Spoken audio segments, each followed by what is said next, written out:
Parque, a banda, agora 8 horas e 29 minutos. Você acompanha agora no Revista Justiça o quadro Compreender Direito com o jurista e professor Lênin Streck. Doutor Lênin Streck, seja bem-vindo mais uma vez, bom dia.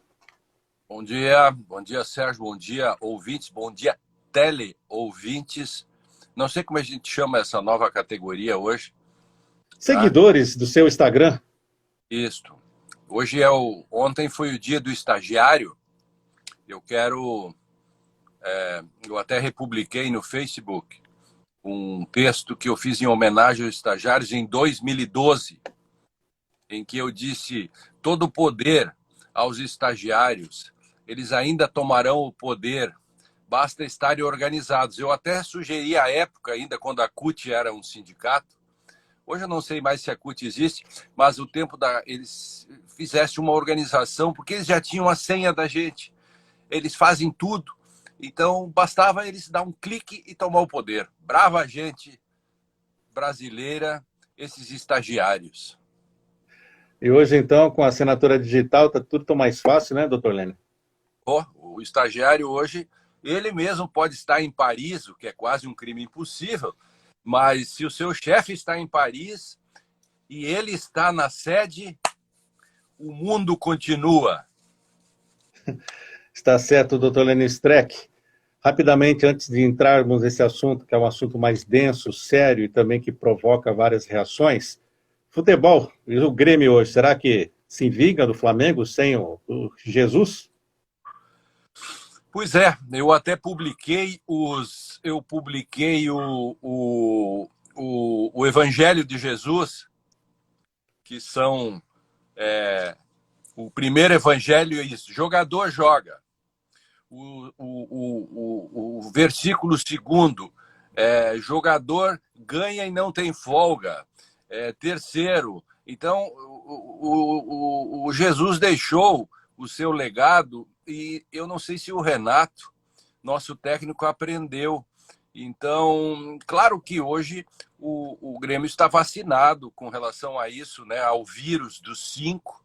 Então, claro, isso tem anticorpos hoje. O Grêmio está com anticorpos. Eu espero que essa vacina dos 5 agora funcione para evitar. Eu acho que o Grêmio, tendo um pouquinho de vontade a mais que teve contra Corinthians, tem chance de derrotar, sim, o Flamengo. Está certo, doutor Lênin Streck. Então vamos ao tema bem interessante e importante a abordarmos. O direito ao aborto legal e os tempos de intolerância, claro, fazendo referência a este caso desta menina do Espírito Santo de 10 anos que era violentada e estuprada pelo tio.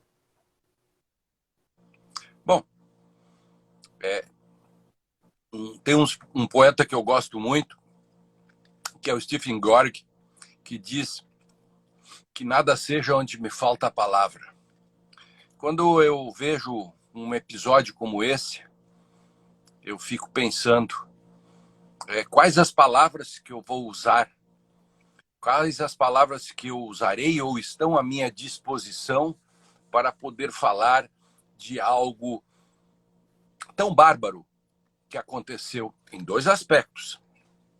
O barbarismo com relação àquele indivíduo que, de forma selvagem, estupra uma menina de 6 anos, a engravida aos 9.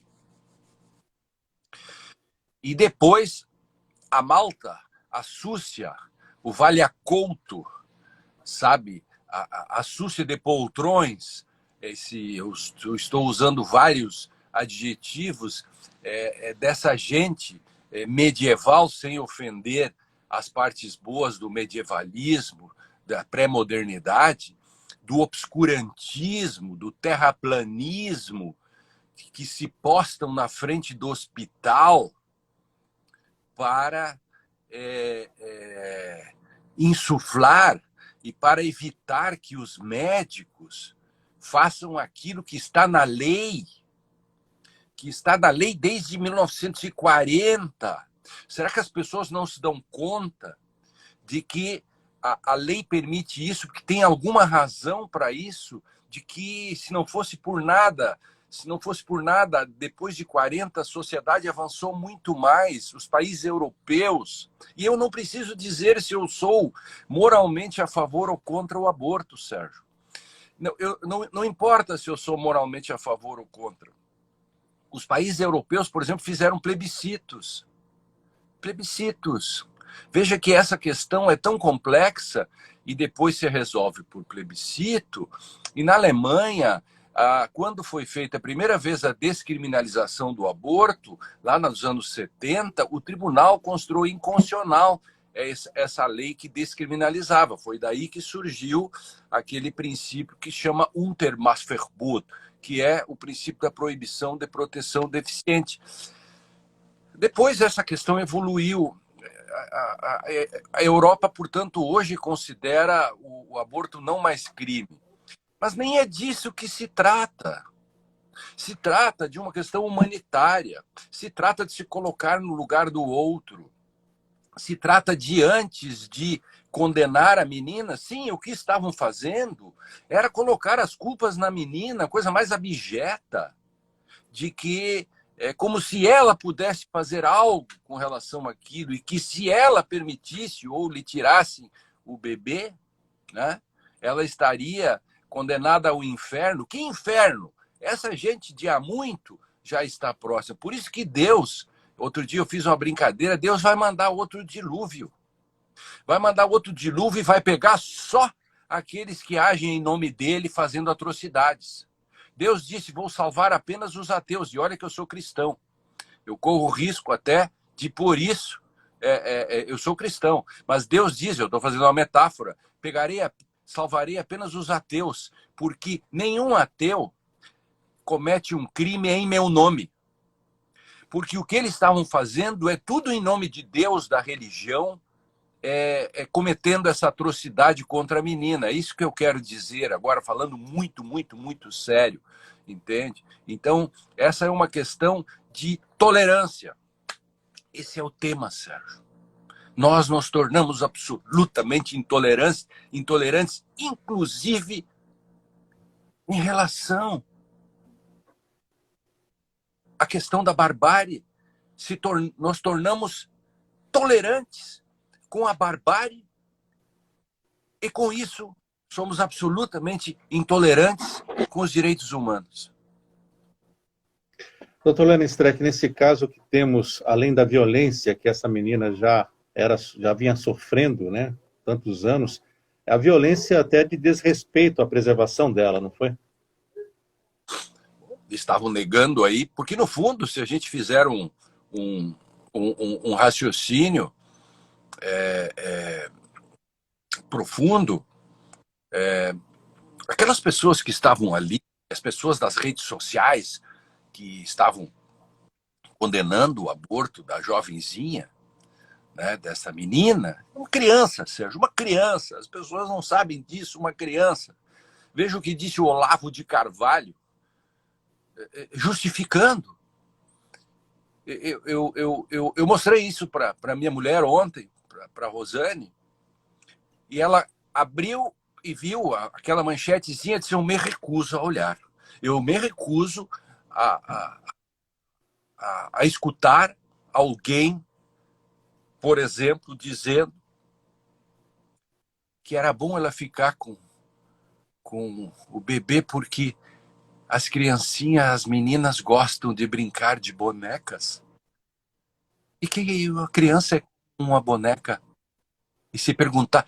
É uma coisa assim, que ou a gente se junta tudo e chora, abraçados, e dizendo, onde foi, meu Deus, que nós erramos?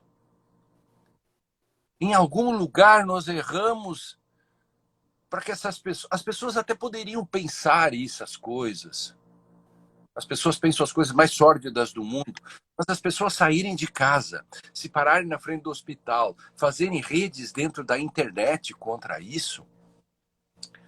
Esta Sarah Winter, meu querido Sérgio Duarte, quando eu vejo a Sarah Winter fazendo isso, The Winter is Coming, né? Lá da série, né?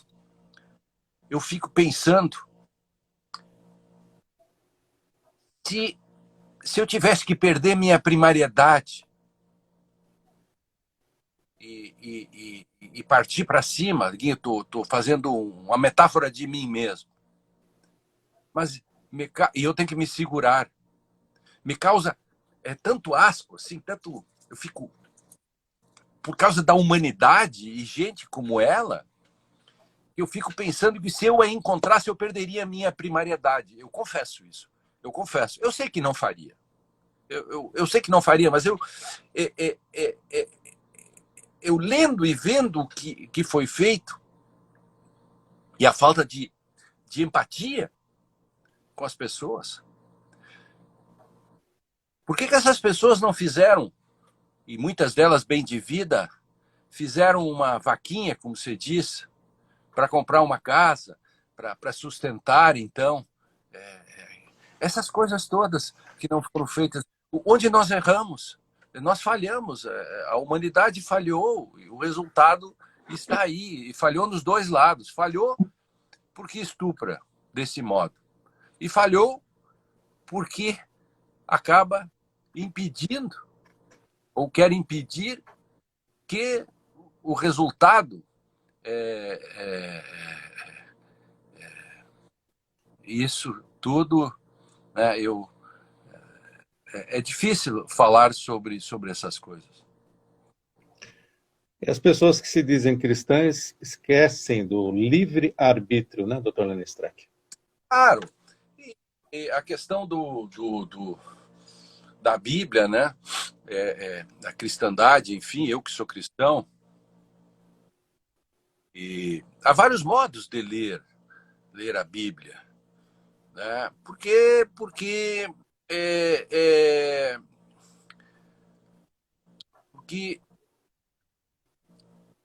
a Bíblia é polifônica. A Bíblia é um texto aberto, texto cheio de metáforas, metonímias, é um belíssimo texto. Nós já fizemos, inclusive, um direito e literatura sobre o Gênesis. A Bíblia é Fiat Lux, faça-se a luz. A Bíblia é Fiat Logos, no princípio era o verbo era o princípio, João capítulo 1, versículo 1. E a Bíblia é Fiat Ex. Quando Moisés desce com as tábuas e os homens já tinham feito bezerro de ouro. A Bíblia é amor, mas a Bíblia também é dureza, é castigo. Agora, como fazer? Bom, a hermenêutica, ela começa com 3 braços na modernidade. As pessoas não sabem disso, se não sabem, podem ler o Hermenêutica Jurídica em Crise. A hermenêutica começa na modernidade, porque ela é um produto moderno, a hermenêutica. Começa com hermenêutica filológica, para interpretar as alegorias gregas. Tá? Teológica, porque eu preciso dar um norte à palavra de Deus para que ela não aconteça. E a hermenêutica teológica falhou também.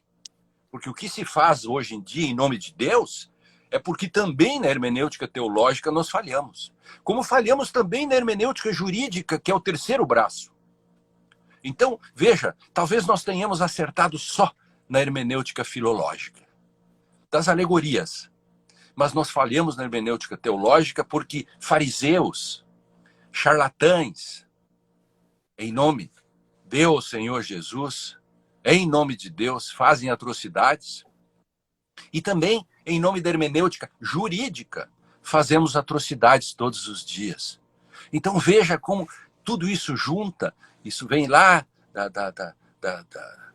dos primórdios, né? E chega aos nossos dias, e 2020, e 2021, 2020, nós estamos em 2020.